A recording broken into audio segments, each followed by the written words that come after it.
경제 뉴스의 진실과 오류, 생생경제가 떴다. 오늘의 생생 인터뷰는 네, 이번 인터뷰는요. 출시 3일 된 징검다리론, 시중은행의 문의도 대출도 이루어지지 않고 있다는데 그 이유 알아보겠습니다. 김은경의 생생경제 3부 시작합니다. 지난 3일에 나왔습니다. 징검다리론, 시중은행에서 나왔는데 그동안에 햇살론 같은 서민금융지원 상품을 이용을 한 사람들 가운데에서요. 공백 없이 다시 또 은행 대출을 이용할 수 있도록 하기 위한 징검다리 역할을 해준다는 그런 대출 상품입니다. 근데 막상 출시가 됐는데요. 시중은행에는 문의도 별로 없다고 하고요. 실제 대출받을 수 있는 조건도 맞추기가 어렵다는 지적이 나오고 있습니다. 실효성 문제가 역시 거론이 되고 있는데 중앙대 경영학부의 박창균 교수님과 함께 자세히 알아보겠습니다. 박 교수님 안녕하십니까? 예, 안녕하세요. 네, 이 징검다리론이 출시가 됐는데요. 먼저 징검다리론 설명부터 좀 부탁드릴게요. 예, 지금 이제 정책 소민금융 상품의 대표적인 상품으로 햇살론이 제2금융권에서 판매가 되고 있는데요. 네. 이 햇살론은 기본적으로 뭐 기관마다 조금씩 다르지만은 금리가 한 10% 초반입니다. 네. 그래서 이분들이 이제 그 대출 후에 그 성실하게 이자와 원금을 다 갚고 나면은 이제 신용등급이 약간 상승이 되겠죠. 예. 근데 이제 보통은 한 6등급에서 5등급, 4등급 정도로 상승이 되는데 그 정도를 가지고는 사실 은행에서 신용대출을 받기가 상당히 힘들어요. 네. 근데 은행에 신용대출을 받으면 뭐 이자가 뭐 신용등급 대출이 금리가 4%, 5% 상당히 저금리로 받을 수 있는데 이분들이 결국은 다시 이제 제2금융권에서 신용대출을 받으셔야 되는데 예. 그렇게 되면 햇살론은 이제 정부가 지원을 해주는 거니까 금리가 낮죠. 네.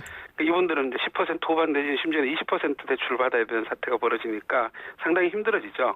그래서 이제 정부가 이제 은행들한테 햇살론 성실 상환자를 대상으로 연리 10% 이하 한 9% 정도의 대출을 해주도록 하는 상품을 만든 것 같습니다. 예. 네.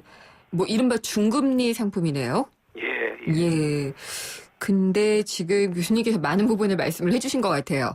예. 그러니까 이 햇살론이라든지 뭐 미소금융도 있고요. 바꿔드림론 이런 것들 성실하게 상환을 하고 끝난 사람들이 다시 생활비가 모자라거나 할 때 은행권에서 받을 수 있도록 해주는 거잖아요. 예. 신용등급 말씀을 하셨는데 다 성실하게 갚고 나면은 진짜 4등급, 5등급, 6등급 정도가 되나요?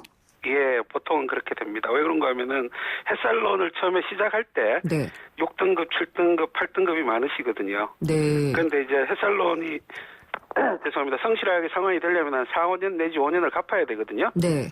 성실하게 상환이 되면 그게 다 사실은 신용등급에 반영이 됩니다. 바로 반영이 되나요? 왜 신용등급 같은 경우에 내리는 거는 빨리빨리 내리는데 올리는 건 또 잘 안 올려준다는 얘기도 있거든요. 그런 경향이 없지 않아 있긴 합니다만은 예.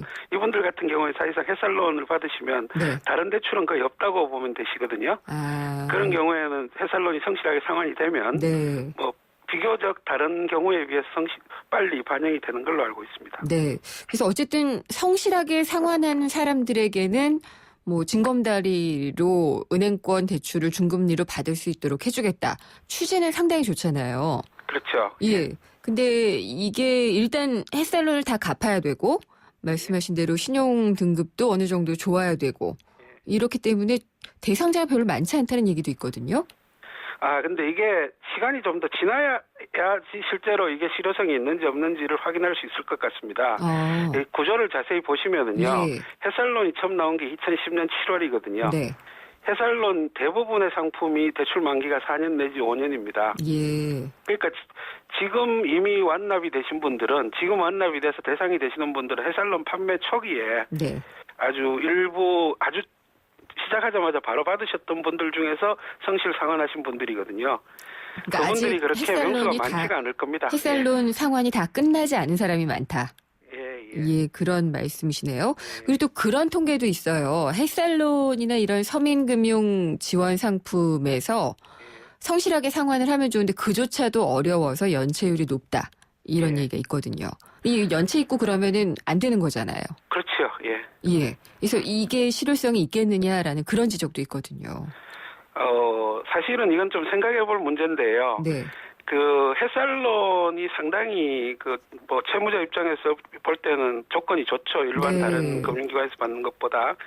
그분들이 이것조차도 갖기 힘드신 분들은 예. 사실은 금융으로 해결할 문제는 아니에요. 예. 이걸 무슨 대출을 더 준다든지 그렇게 해서 해결할 문제는 아니기 때문에 접근 방법 자체가 저는 완전히 달라야 된다고 생각을 합니다. 그 경우에는. 네. 그러면은 정부가 이걸 굳이 내놓은 것은 좋은 의도로 내놓은 것이고 앞으로 좀 더 시간을 두고 평가를 해봐야지 된다는 말씀이신가요? 예, 그런 것 같습니다. 나름 의미가 있는 상품이고요. 또 이 상품이 우리가 또 이게 이런 방식의 어떤 상품은 우리나라에서 처음 하는 건 아니고요. 네. 외국의 마이크로 크레딧 기관들이 많이 사용하던 방식의 그 신용관리 기법 중에 하나입니다. 뭔가 하면 이 상품이 지금 주는 의미가 뭔가 하면 지금 햇살론을 갖고 계시는 분들 있죠. 예. 이분들한테 성실하게 상환을 잘 하게 되면 지금까지는 사실 제2금융권의 신용대출로 완전히 자기 힘으로 돌아가면 상당히 어려워지지만 네. 이런 징검다리론이라는 상품이 있기 때문에 크게 걱정을 안 하셔도 되니까 성실하게 상환을 하시는 것이 좋다라고 신호를 주는 역할도 분명히 하거든요. 네. 그러니까 이게 꼭 뭐 지금 당장 그 완납을 하고 났는데 또 어려워지신 분들을 위한 상품일 수도 있지만 다른 또 중요한 경제적인 그 역할도 우리가 기대를 하는 거기 때문에 네. 종합적인 판단은 출시 3일 된 상품을 가지고 네. 성공이다 아니다 비판을 굳이 할 필요는 없는 것 같습니다. 그래요. 이제 보통은 정부가 어떤 상품을 내놓으라라고 하면은 은행권들이 울며 겨자 먹기로 내놓는다라는 그런 생각을 갖게 마련이고요. 예. 그래서 문의가 별로 없다라고 하면은 실효성이 좀 없는 게 아니냐라는 얘기가 나오거든요. 그래서 여쭤봤습니다. 예. 네. 근데 이제 은행들이 뭐 제가 모르겠습니다. 정책 당국이 은행에 어떤 압력을 넣는 건지는 모르지만 네. 이 상품을 은행 보고 팔라고 한 부분에 대해서는 저도 조금 문제가 있다고 생각을 합니다. 예. 이게 저축은행들 같은 경우에는 햇살론을 통해 가지고 그 고객에 대해서 4, 5년간 거래를 하면서 그 고객이 성실한 사람인지 아닌지에 대해서 정보를 갖고 있잖아요. 그렇죠. 어떻게 보면 그 정보는 그 저축은행 내지는 제2금융권 신협이나 또는 뭐 새마을금고의 중요한 영업 기반이자 자산이거든요. 예. 그런 고객들을 은행에 넘겨주라. 하고 그러면 이관들 입장에서 볼 때는 앞으로 햇살론을 열심히 할 인센티브가 없는 거죠. 그래서 아마 그랬나 봐요. 저축은행들 같은 경우에 예. 본인들은 막 고금리 장사하는 것처럼 매도 당하는 것 같고 예. 게다가 이렇게 그 햇살론 같은 거 열심히 했는데 예. 그 고객들을 다 은행한테 뺏기게 생겼다라고 해서 아무래도 좀 뭐랄까요. 우려를 하는 것 같은 분위기더라고요. 그래서 지금 제 생각에는 이 상품이 조금 더 세심하게 디자인이 됐다면 네. 이제 재대출을 받을 때 예. 징검다리론 자체를 은행에 한정할 게 아니고 예. 오히려 은행보다는 기존의 햇살론을 대출받은 제2금융권에서 이런 상품을 내놓을 수 있도록 하는 예를 들어서 9%에서 10% 초반의 금리를 가진 신용대출 상품은 제2금융권에서 출시가 불가능한 건 아닙니다. 불가능하진 않은데 그런 정도로 대출해 주진 않죠. 그렇지만 이제 그 상황에 따라서는 예. 왜 그런가 왜 대출을 안 해주느냐 하면 네. 이분이 성실하게 갚을 건지 안 갚을 건지에 확신이 없으니까는 대출을 못하고 상당히 평균적으로 연체율이 있을 거라고 생각을 해서 실제로 그분의 연체율보다 높게 생각을 해서 이자를 매기거든요. 네. 그런데 지난 5년간 거래를 해왔을 때 상당히 성실하게 상환을 했다는 이야기죠. 예. 그분에 대한 자료와 정보와 믿음이 있으면 이금융권에서도 9% 내지 10% 초반의 신용대출 상품을 충분히 내놓을 수 있다고 생각을 합니다. 그래서 굳이 은행한테 네. 사실은 은행 입장에서 봤을 때는 이분들은 자기네들 고객이 아니라고 생각하거든요. 예. 그래서 굳이 은행한테 이 상품을 억지로 떠맡기듯이 맡겼었어야 되느냐에 대해서는 저도 조금 생각이 의문을 다르네요. 갖고 계시다라는 점이고요. 예. 저축은행한테 그러면은 이게 대상을 좀 넓혀가지고 저축은행들이 그럼 이런 중금리 상품을 한번 출시를 해보겠느냐라고 하면 할까요? 근데 우리가 저축은행들을 이제 자꾸 텔레비에 밤 11시 넘어서 나오는 광고하는 어떤 대부업 중심의 저축은행만 생각하는데요. 대부업에서 전체, 넘어온 데가 많아서 그래요. 예, 전체 저축은행 지금 한 80개 중에서 그런 영업을 하는 일부 저축은행들이 있습니다. 그런데 그렇게 영업하지 않고 네. 10% 중반의 신용대출금 상품을 팔고 있는 저축은행이 개수로는 훨씬 더 많고요. 네. 그런데 그분들은 이제 광고를 안 하고 조용하니까 네. 마치 없는 것 같이 느껴지는데 예. 저축은행도 여러 가지입니다. 그리고 알겠습니다. 신용협동조합이나 새마을금고 같은 경우에는 예. 실제로 신용대출 금리가 10% 초반이에요. 예. 9%, 8%입니다. 그리고 아까 초반에 그 햇살론까지도 연체하는 분들은 사실 이게 금융의 문제로 풀 건 아니라고 말씀을 하셨어요. 예. 그래서 떠오른 건데 이 갖고 있는 빚 결국 못 갚은 빚은 악성 채무가 되는 거잖아요. 예. 이 그렇죠. 악성 채무를 일부 그러니까 채권을 사들여 가지고 소각시키는 그런 은행이 등장을 했잖아요. 예, 주빌리 예. 은행이라고요. 예, 예, 알고 있습니다. 어떻게 보시나요? 상당히 의미 있는 시도라고 보고요. 예.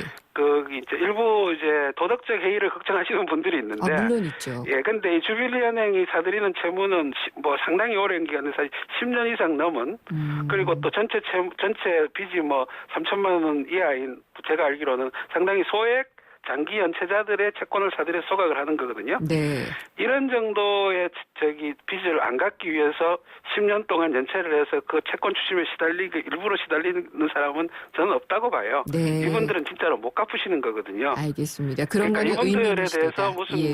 도덕적 해이를 걱정할 필요는 전혀 없다고 보고요. 다만 이게 이제 민간 운동으로서 의미가 있는 게 이걸 정부가 나서서 할 수는 없습니다. 그럼요. 예. 그렇기 때문에 민간 부분이 어떤 사회적인 우리의 그 소셜 코이전 내지는 네. 사회적 유대 연대를 강화를 위해 가지고 더불어 사는 세상의 환경을 만들기 위해서 이런 민간 운동을 활발하게 전개하는 네. 것은 매우 바람직하다고 생각하는데 알겠습니다. 예. 다만 한 가지 예. 좀 조용하게 할 필요는 있는 것 같습니다. 예, 알겠습니다. 너무 크게 떠들 필요는 없는 것 같습니다. 네, 잘 들어봤습니다. 감사합니다. 예. 중앙대 경영학부의 박창균 교수였습니다. 총서 개고만 외국죠 고객님께 정말 감사드립니다. 요즘 제가 대리운전하면서 좌우로 열심히 뛰어다녔더니 살이 그냥 쪽쪽 빠지고 있어요. 좌우로 정렬 2588 살 빠지네 살이 빠져 2588 살 빠지네 2588. 불에 타 허물어진 낡은 벽. 그 벽을 파고드는 찬바람에 다은이의 두 볼은 언제나 파랗게 물들어 있었습니다. 그런 다은이의 두 볼을 녹여준 건 좋은 이웃들의 따스한 손길이었죠. 당장이라도 무너질 듯 위태롭던 집이 튼튼한 새 집이 되었습니다. 다시 만난 다은이의 볼은 행복한 웃음으로 붉게 물들었네요. 우리 아이들의 행복한 변화, 누가 만들까요? 여러분이 좋은 이웃이 되어주세요. 후원문의 1599-0300 굿네이버스. 생생경제 3부 여기까지고요. 잠시 후 4부 이어집니다. 은퇴솔루션 시간이 있는데요. 노년 인구의 50% 이상이지만 노후 준비에서는 다소 소외가 됐던 여성 노후 준비에 대해서 자세히 짚어보겠고요. 빅데이터 경제지도 시간이 있습니다. 최근에 가공육 논란이 있었는데요. 여기에 대해서 정리를 해보겠습니다. 잠시 후 4부에서 뵙겠습니다. 찬바람이 부는 요즘 건설 현장에서의 안전점검 이상 없으신가요? 건설 현장은 높은 곳에서 이뤄지는 작업이 많고 날씨의 영향을 많이 받다 보니 크고 작은 재해가 끊이지 않고 있는데요. 특히 최근에는 외국인과 고령의 근로자들이 건설 현장에 많이 유입되면서 그 우려가 더 커지고 있습니다. 건설 재해 예방을 위해서는 첫째, 근로자는 안전보호구를 꼭 착용하고 작업장 내 안전수칙을 준수해야 합니다. 둘째, 사업주는 규정에 맞게 안전시설을 설치하고 정기적으로 안전교육을 실시해야 합니다. YTN 라디오 스스로 산재예방 캠페인은 고용노동부와 안전보건공단이 함께합니다. 행복한 미래를 위하여 은퇴 솔루션. 은퇴 이후 제2의 인생을 위한 준비 과정을 도와드립니다. 미래에셋 은퇴연구소의 김경록 소장님 솔루션 주시기 위해 나오셨습니다. 안녕하십니까? 네, 안녕하세요. 김경록입니다. 네, 네, 오늘 어떤 것 알려주시나요? 아까 잠깐 말씀하셨지만은 이제 그 고령화 사회가 오면 여초 현상이 심해집니다. 네. 그래서 고령화 사회는 이제 아마존에스 사회라고도 그러는데요. 이게 그렇게까지 아니 그게 이제 예. 그 보통 나이 영역이 아니라 네. 마치 빛의 영역에 들어가면은 상대성 원리가 적용되듯이요. 이 나이도 네. 보면은 85세 이상 보면은 예, 거의 4분의 3이 여성입니다. 맞아요. 그런 예. 것 같긴 해요. 그다음 예. 100세 이상에 가면은 이제 10명 중 9명이 여성입니다. 근데 향후에 이제 평균 수명이 계속 길어지는데 네. 그럴수록 이제 여성의 비중이 그 예. 고령층에 있어서는 압도적으로 많아집니다. 그리고 이제 그 고령층에 이제 그 노후 준비가 중요한데 거기에 비해서는 준비가 훨씬 덜 돼 있는 편이고요. 아직 인식이 덜 돼 있는 편이고 그렇습니다. 그러면 남편 의존적이거나 혹은 자식에 대해 의존적이거나 그래서 그런가요? 예, 맞습니다. 다 정확하게 그 두 가지 경우이고요. 특히 네. 이제 노후의 소득 같은 경우에는 이제 남편 소득을 가지고 뭐 대충 다 되겠지 이렇게 네. 생각을 하는데 그렇지 못한 경우도 이제 가끔씩 많이 발생을 합니다. 그리고 그렇죠. 제일 중요한 것이 어떻게 보면 3층 보장으로서 네. 우리 노후 소득을 보장해 주는데 여성들 같은 경우 그 3층 보장에서 거의 소외되어 있습니다. 거의 준비가 안 돼 있죠. 국민연금 같은 경우에도 예. 직장에서는 그냥 가입이 되는데 예. 집에 있거나 그러면 잘 안 되잖아요. 예. 그래서 국민연금 같은 경우는 이제 20년 이상 되는 이제 노령연금 수급자 네. 중에서 현재 현황을 살펴보면요. 한 여성의 비중이 8%가 채 되지 않습니다. 아, 그렇군요. 예. 거의 대부분은 이제 남성 이름으로 예. 다 수령하게 되는 거고요. 국민연금뿐만 아니라 퇴직연금 같은 경우 예. 여성은 이제 경력 단절, 출산 이런 것 그렇죠. 때문에 직장을 자주 옮기기도 하는데 그때그때 예. 이제 퇴직금을 중간 받게 되거든요. 네. 그걸 이제 생활비에 대부분 예. 써버리게 되고 그래서 남 얘기 같지 않은데요. 예, 퇴직연금도 네. 별로 남아있지 않고요. 네. 그다음에 연금저축 우리가 개인연금이라 하는 것도 기본적으로 근로소득자하고 자영업자 중심입니다. 그렇죠. 그러니까 집에 있는 주부의 경우에는 사실은 뭐 거의 모르고 있고 들지 않고 있고 이럴 경우이기 때문에 그래서 3층 연금 제일 기본적인 연금에서 일단 준비가 안 돼 있는 안 그런 되는 상황입니다. 건가? 예. 예. 어떻게 해야 될까요? 이제 제일 중요한 게 인식의 예. 전환인데 대부분은 그냥 한 주머니 돈이니까 같다고 생각을 하고 있기 때문에 그냥 가족 공동체로 보고 있습니다. 네. 그런데 그러지 못한 경우가 꽤 종종 발생합니다. 예를 들어 어떤 경우냐 하면은 이제 남편이 되게 아프다가 네. 예, 그러다가 이제 돈을 다 써버리고 아픈데 어떻게 하겠습니까? 그렇죠. 아픈 데는 예. 특히 이제 여성들은 좀 감성적이기 때문에 네네. 이성적으로 내가 뒤에 생활비를 마련해놔야 되겠다 이런 예. 생각보다 우선 꽂히고 봐야 되겠다 이런 생각을 그럼요. 하게 됩니다. 예. 그러니까 이제 돈을 쓰게 되고 그러다 보면 남편 사후에 이제 소득이 없어지는 거죠. 그래서 자기도 손댈 수 없는 소득. 네. 그러니까 자기도 중간에서 깨든지 이걸 해지하든지 예. 해서 건드릴 수 없는 그런 여성의 이름으로 된 그런 소득원을 만들어 놓아야 되는 것입니다. 그런 연금을. 소득원. 그러니까 연금 가입을 말씀을 하시는 건가요? 예. 연금이 이제 그런 중에서 건드릴 수가 없는 거죠. 국민연금도 예. 예를 들어 아무리 남편이 아파서 병원비가 많이 들더라도 예. 또 중간에 찾아 쓸 수가 없거든요. 그렇죠. 한정이 돼 있죠. 예. 민간연금도 개시되면은 그 이후부터는 중도에서 찾아 쓸 수가 없습니다. 그래서 어떻게 하는 게 좋은지 구체적으로 좀 알려주세요. 예.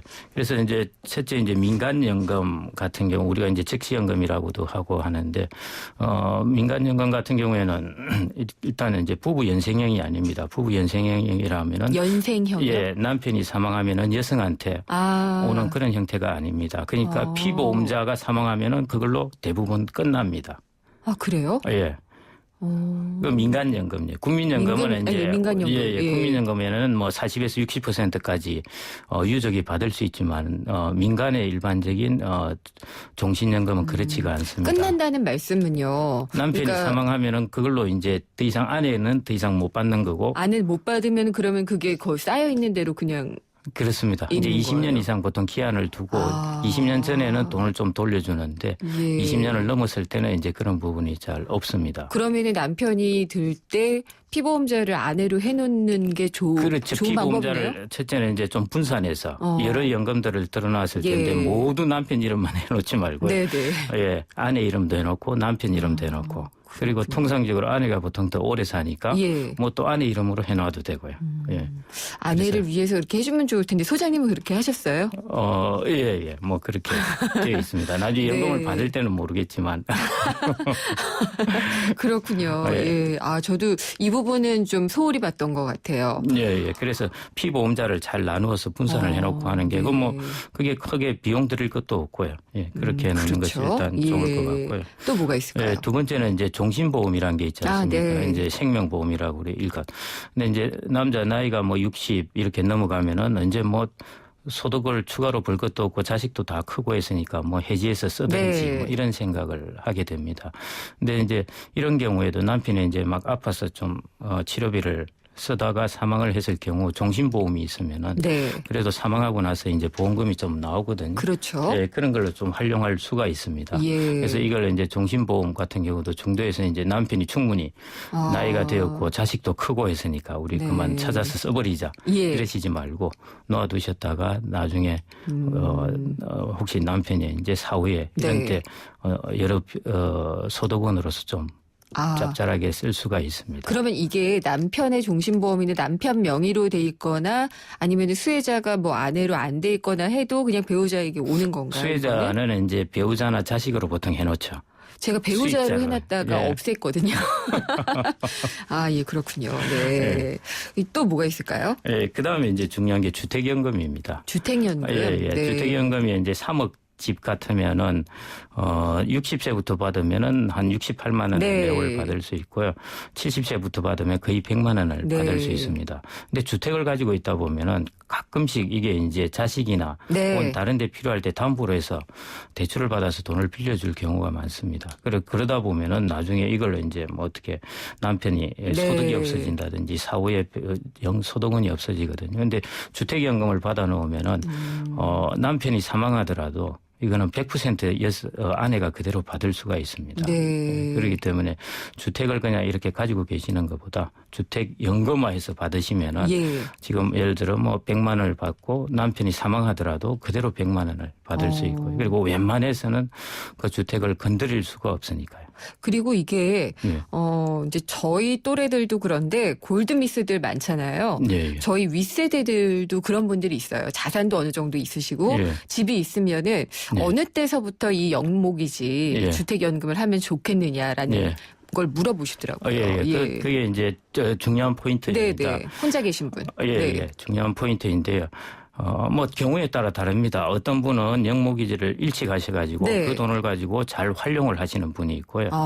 그다음에 그걸 좀 더 천천히 하시는 분도 네. 있습니다. 이제 그 전에 소득을 쓸 부분을 이제 쓰고 왜냐하면은 조금 늦을수록 돈이 많아지지 않습니까? 그렇죠. 예, 국민연금도 한 해씩 늦추어 받을수록 이제 받는 금액이 많아지듯이 아까 말씀드렸듯이 60세부터 받으면 68만 원이지만 네. 70세부터면은 거의 100만 원이 됩니다. 그러니까 그런 자기가 들어오는 소득이 어디냐에 따라서 이제 예. 결정이 됩니다. 시점을 예. 조정을 근데 해서. 대부분 보면은 예. 우리나라 현황으로서는요. 네.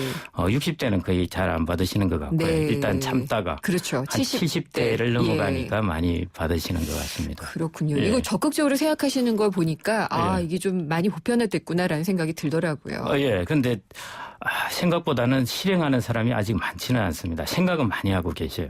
예, 제 주변에 예. 그런 분들이 좀 계셔가지고 제가 많이 생각을 예. 해봤어요. 저도. 예, 예. 또 마지막으로 한 말씀 부탁드려야 될 텐데 30초밖에 시간이 없는데요. 국민연금도 말씀을 드려야 되는데. 예. 국민연금은 이제 그 여성 경우에 추가 납입 제도라고 해가지고 네. 10년을 채우지 못하시더라도 그 나머지 채우지 못한 연도에 대해서 이제 그 국민연금을 내놓으면은 나중에 국민연금을 따로 받을 수가 있습니다. 네. 추가는. 그래서 그런 부분을 잘 챙겨 두시고요. 네. 마지막으로 이제 말씀드릴 예. 부분이 그러니까 하여튼 누구도 건드릴 수 없는 자신의 명의의 예. 소득원을 마련해 놓으라는 것이고 네. 그리고 두 번째는 반드시 집에 남편이 돌아오시거든. 네. 나를 정말 아끼고 사랑하거든. 내가 살아있을 뿐만 아니라 예. 당신이 죽고 나서도 반드시 생각해 달라는 말을 꼭 좀 하셔가지고 자기 명의로 만들어 놓으십시오. 만날 시간이 없어가지고. 알겠습니다. 말씀 감사합니다. 예, 감사합니다. 예. 미래에셋 은퇴연구소의 김경록 수장이었습니다. 생생경제를 다양하게 만나는 방법. YTN 라디오 앱 예스와 YTN 라디오 웹사이트, 팟캐스트를 통해서 실시간 청취와 다시 듣기가 가능합니다. 언제 어디서나 손쉽게 만날 수 있는 생생경제. 참 좋다.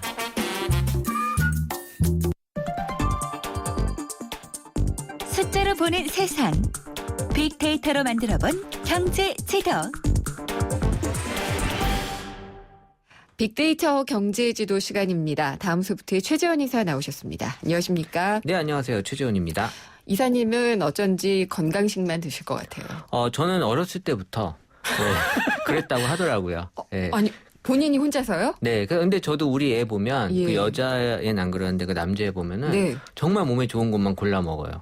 그래서 이게 약간 DNA 가 그런 있는 것 같아요, 진짜. 그렇군요. 왜 저는 왜 그럴까요? 그럼 전 정크푸드에 당기고 붉은색 그 육류나 가공육 지금 뭐 발암 논란 있잖아요. 이거 나오니까 깜짝 놀랐어요, 정말. 어떡하지? 막 이런 생각이. 그게 이제 몸이 받아들이는 거잖아요. 그러니까는 예. 나이가 들면 사실 좋은 것만 찾게 되는 것도 네. 몸이 이제 그렇게 못 받아주니까 그런 현상이 있다고 하더라고요. 네. 근데 어쨌든 뭐 햄버거나 뭐 소시지 같은 게 들어간 걸 많이 드셨던 분들은 아이고 어쩌다 이런 생각이 좀 들긴 했거든요. 네, 지금 딱 이제 그런 걱정들 많이 하시고 있는 네. 또 우리나라가 다른 나라에 비해서 특히 지금 더 많이 이슈가 되는 그렇죠. 지금 그런 분위기인 것 같아요. 왜 그럴까요? 우리나라가 더 이슈가 되는 건? 제가 2013년도부터 우리가 맛을 좀 네. 찾는 경향, 또 맛에서도 뭔가 정통, 근본, 그러니까 건강에 대한 생각이 2013년도부터 많이 높아졌어요. 그러다 보니까 이제 근본을 좀 찾으려고 하는, 그래서 이제 단맛도 네. 설탕이 아닌 허니, 예. 이런 식으로 뭐 우리 이제 한식도 전주. 네. 그러다 보니까 사람들이 어떤 가공육에 대해서 2013년도부터는 약간 거부감이 있긴 했어요. 근데 이제 이런 것들이 터지면서 그게 더 다른 나라에 비해서 크게 사람들이 좀 받아들이는 경향이 있지 않나. 제가 데이터 분석했을 때는 그런 식으로 좀 풀 수는 있을 것 같아요. 그래요. 네. 그러면은 이번에 WHO 발표 이후에 SNS에서 언급량이 확 늘었나요? 그렇죠. 언급량만 놓고 봤을 때는 전월 대비 한 30% 이상 지금까지만 네. 놓고 보더라도 네. 예, 늘었고요. 예. 그리고 이제 뉴스 보도도 워낙 많이 지금 되어 있는 상태라서 어쨌든 10월 26일 그 WHO 가공육 발암물질 규정 때문에라도 네. 지금 이제 뉴스 보도도 많이 일어나곤 있는데 SNS상에서 이 햄, 소시지, 예. 베이컨, 가공육이라고 표현은 잘 안 하고요. 그렇죠. 사실은. 예, 그렇게 전문 용어를 잘 안 쓰니까. 가공육은 여기 그 식품 뒷면에나 이렇게 써 있죠. 네, 근데 이제 일단 가공육으로는 표현하지만 분석하기는 이제 햄, 소시지, 베이컨 요거의 전반에 대해서 이제 분석을 했는데 네. 하여튼 뭐 인류만 놓고 봤을 때는 한 100% 이상씩 상승한 날도 많이 있었고요.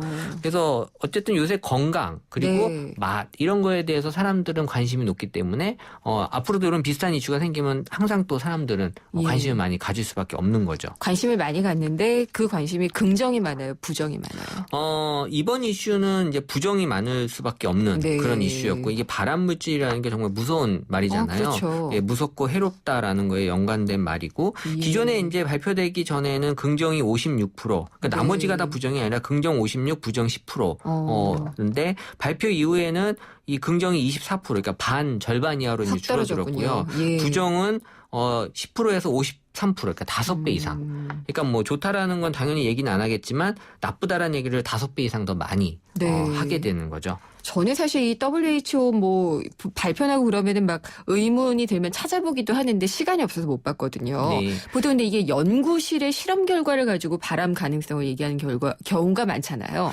그렇죠. 뭐 해외에서는 뭐 그거에 대해서 뭐 신기하다 이런 반응? 그러니까는 예. 뭐 당연히 뭐 가공육이 그럴 수 있지라는 네. 반응인데 예. 그러니까 제가 아는 의사분들도 뭐 저런 게 무슨 뉴스야라는 이제 그런 그래요? 예, 그런 네. 쪽이었는데 예. 어쨌든 뭐 이게 뉴스로 나오다 보니까 사람들은 요새 이제 되게 예민해져 있는 상태거든요. 그래서 어떤 거리 이런 것들에 대해서 이제 동참, 네. 그러니까 열풍에도 동참하고 네, 싶어하고 네. 어떤 논란에도 항상 동참하고 싶어하기 때문에 얘의 어떤 중요도를 떠나서 사람들은 항상 이슈에 그 중간에 서 있고 싶어하는 그런 욕망이 요새는 있어요. 보면은. 네. 근데 그러면은 혹시 그 기존에는 이런 뭐 햄, 베이컨, 소시지 이런 것들에 대해서 부정적인 감정을 느끼는 사람들은 되게 어떤 걸로 부정이었나요? 그러니까 맛으로 일단 이거에 대해서 안 좋게 부정적인 표현하는 사람들이 느끼하다. 그리고 이제 원래 소시지, 햄 이런 것들을 또 원래 싫어하는 분들이 좀 계셨어요. 예, 최지원 이사님? 아니요, 저는 좋은 햄, 좋은 베이컨 이런 이제 먹었는데, 예, 골라 먹었는데 이거를 또 싫어하시는 분들이 있었고 네. 이분들에 대한 어떤 부정 감성 이제 맛이었고 본인의 취향이었는데 네. 지금은 이제 그 논쟁 자체가 이제 어떤 그 건강 논란으로 이제 바뀌어져 있어서 그렇군요. 이제는 이제 건강하다라는 관점에서는 되게 부정적으로 많이 사람들이 받아들이지 못하고 있는 게 이 부정 감성이죠. 그리고 음식 자체가 지금 방송도 뭐 먹을 거 안 들어가면 방송이 안 될 정도잖아요. 그렇죠. 국방, 예. 먹방 이 요새 분위기죠. 먹는 거 만드는 거 뭐 이제 재료까지 다 나올 참인데 네. 이런 음식에 대해서 소셜에서 큰 관심이 나타나기 시작한 건 언제부터예요? 2012년도부터 이제 사실 사람들이 예. 관심을 좀 보이기 시작은 했는데 네. 일단 사람들은 그 맛이라는 거에 대해서 시작을 했다가 이제 성분까지도 깊이 있게 이제 들어가기 시작한 거죠. 네. 그래서 이제 2011년도부터 이제 맛에 대한 언급량이 계속해서 이제 늘어나기 시작을 한 거고, 네.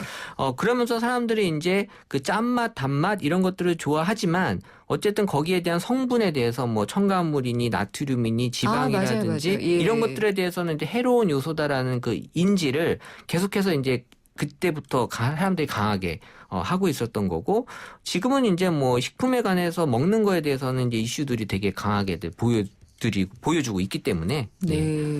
근데 그래서 건강식만 가지고 요리하진 않고 뭐 설탕을 막 많이 치세요 그래가지고 슈가 막 이렇게 불린 그 요식업 사장님도 네. 있고 그랬잖아요. 그렇죠. 예. 사실 저도 이거 얘기 좀 드리려고 하면서 네. 주변에 있는 그런 어떤 사장님들 네. 그리고 이제 제가 잘 아는 그런 이 햄을 네. 주제로 한 그런 또 샌드위치를 네. 하시는 직접적으로 아는 분이 있어서 어제 제가 직접 만나서 얘기를 좀 들어봤는데 타격이 있대요. 일단은 샌드위치에 이 그 햄 소세지 들어가는 것들은 안 찾는군요. 절대 지금 사람들한테 반응이 좋지 않고 있고 네. 그래서 안 그래도 지금 이제 분위기가 안 좋은데 네. 굳이 이런 뉴스를 또 이렇게 그렇구나. 꼭 터트려 줬어야 예. 되나라는 어떤 그런 불만들이 있었지만 어쨌든 뭐 WHO에서 나온 뉴스기 때문에 뭐 예. 국내에서 뭐 어떻게 또 한 그런 건 아니지만요. 네. 그래서 제가 또 어제 또 들은 얘기는 네. 사람들이 전체적으로 어떤 그 저녁에 뭐 술을 먹거나 그러니까 몸에 해로운 것들을 이제 하진 않는데 대신에 이제 어쨌든 이 상권들이 많이 죽어 있는 거죠. 네. 예를 들어준 게 예전에는 이제 1차에서 어디 뭐 다른 데서 술을 곁들이면서 이제 식사를 한 다음에 2차를 이제 치킨집에서 이제 맥주랑 네. 먹는데 지금은 1차에 아예 치킨집에 가서 맥주랑 먹고 식사 대용으로 네. 먹고 그리고 9시 전에 집에 간대요. 회식 문화가 바뀌었군요. 네. 예. 그러다 보니까는 전체적으로 이제 상권 자체가 술 먹는 문화 자체가 조금씩 이제 많이 줄어들었고 그러다 보니까 이제 이런 장사하시는 분들이 많이 지금 어려움을 겪고 있는 거고 네. 또 언제부턴가 이 가정용 소주에 대한 판매량이 많이 늘어났다고 예, 그랬잖아요. 그렇죠. 그러니까 예. 사람들이 이제 술을 마시더라도 이제 집에서 네. 마시는 그런 분위기. 그러니까 약간 좀 일본을 따라간다라는 그런 느낌이 좀 있다고 해요. 예, 일본도 그래서 그런 식이죠, 좀. 예, 그래서 이제 그 체인을 크게 갖고 계신 분들은 갖고 있는 체인 중에 이렇게 작은 영업장은 그나마 유지가 되는데 큰 데들은 지금 다 적자래요. 그렇기 때문에 이제 일본이 그런 식이잖아요. 작게 네, 해서 네. 어떤 운영에 그렇죠. 대한 어떤 그 비용을 줄이려고 예. 하는 우리나라도 앞으로 어떤 그런 비즈니스가 어떤 뭐 장사가 되고 안 되고 떠나서 어쨌든 예. 먹을 사람들은 먹기 때문에 규모에서 작게 들어가면서 운영에 대한 어떤 것들의 부담을 줄이려고 하는 게 앞으로 비즈니스 쪽에서 맞춰야 될 분위기인 것 같더라고요. 그렇군요. 그래서 그러면은 이 가공육이라고 표현되는 이런 그 소세지 햄 같은 친구들의 이 관심은 어떤 식으로 바뀌어가고 있나요? 소셜상에서는. 지금은 뭐 일시적으로 사람들에게 되게 안 좋은 그런 네. 어떤 부정적인 감성으로 해롭다. 해롭다라는 뭐, 예. 걸로 나타나고는 있지만 네.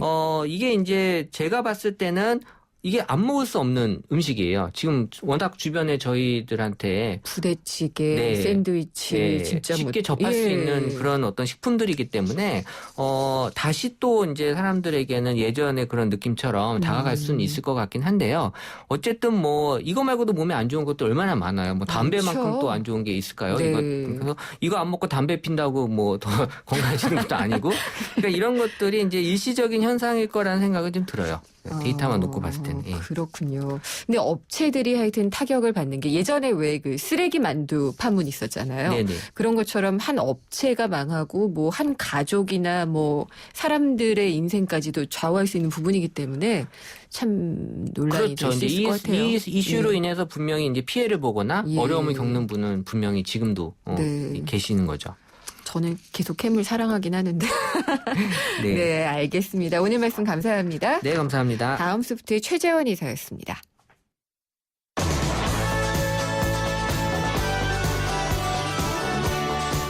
김은경의 생생경제 4부 포스코 그리고 마지막 안주 숙취해소 캔디 키스립과 함께했습니다.